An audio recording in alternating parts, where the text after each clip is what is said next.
About 10,000 years ago, humans began to farm. This agricultural revolution was a turning point in our history that enabled people to settle, build, and create. In short, agriculture enabled the existence of civilization. Today, approximately 40% of our planet is farmland. Spread all over the world, these agricultural lands are the pieces to a global puzzle we are all facing. In the future, how can we feed every member of a growing population a healthy diet?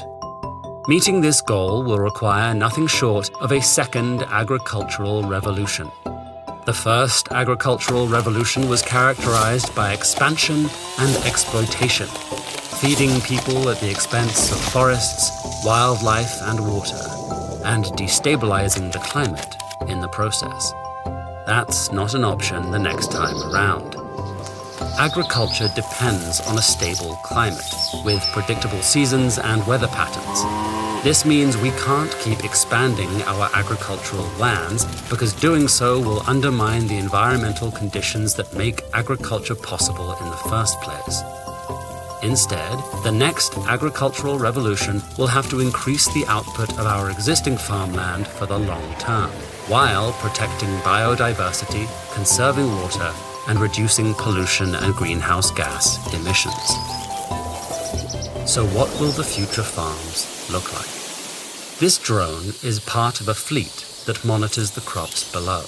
The farm may look haphazard, but it's a delicately engineered use of the land that intertwines crops and livestock with wild habitats. Conventional farming methods cleared large swathes of land and planted them with a single crop, eradicating wildlife and emitting huge amounts of greenhouse gases in the process. This approach aims to correct that damage. Meanwhile, moving among the crops, teams of field robots apply fertilizer in targeted doses. Inside the soil, hundreds of sensors gather data on nutrients and water levels. This information reduces unnecessary water use and tells farmers where they should apply more and less fertilizer, instead of causing pollution by showering it across the whole farm. But the farms of the future won't be all sensors and robots. These technologies are designed to help us produce food in a way that works with the environment rather than against it, taking into account the nuances of local ecosystems. Lower-cost agricultural practices can also serve those same goals and are much more accessible to many farmers. In fact, many such practices are already in use today and stand to have an increasingly large impact as more farmers adopt them. In Costa Rica, farmers have intertwined farmland with tropical habitat so successfully that they've significantly contributed to doubling the country's forest cover. This provides food and habitat for wildlife, as well as natural pollination and pest control from the birds and insects these farms attract, producing food while restoring the planet. In the United States, ranchers are raising cattle on grasslands composed of native species, generating a valuable protein source using production methods that store carbon and protect biodiversity.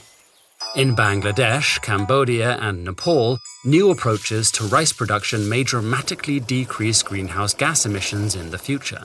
Rice is a staple food for 3 billion people, and the main source of livelihood for millions of households.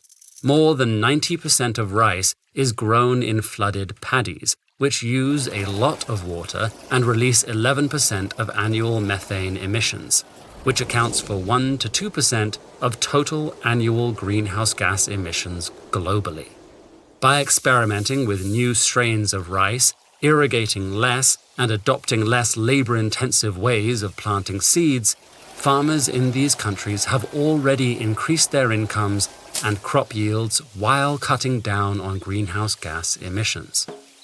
In Zambia, numerous organizations are investing in locally specific methods to improve crop production, reduce forest loss, and improve livelihoods for local farmers. These efforts are projected to increase crop yield by almost a quarter over the next few decades. If combined with methods to combat deforestation in the region, they could move the country toward a resilient, climate-focused agricultural sector. And in India, where up to 40% of post-harvest food is lost or wasted due to poor infrastructure, farmers have already started to implement solar-powered cold storage capsules that help thousands of rural farmers preserve their produce and become a viable part of the supply chain. It will take all of these methods, from the most high-tech to the lowest cost, to revolutionize farming. High-tech interventions stand to amplify climate and conservation-oriented approaches to farming, and large producers will need to invest in implementing these technologies. Meanwhile, we'll have to expand access to the lower-cost methods for smaller-scale farmers. This vision of future farming will also require a global shift toward more plant-based diets and huge reductions in food loss and waste, both of which will reduce pressure on the land and allow farmers to do more with what they have available. If we optimize food production, both on land and sea, we can feed humanity within the environmental limits of the Earth. But there's a very small margin of error, and it will take unprecedented global cooperation and coordination of the agricultural lands we have today.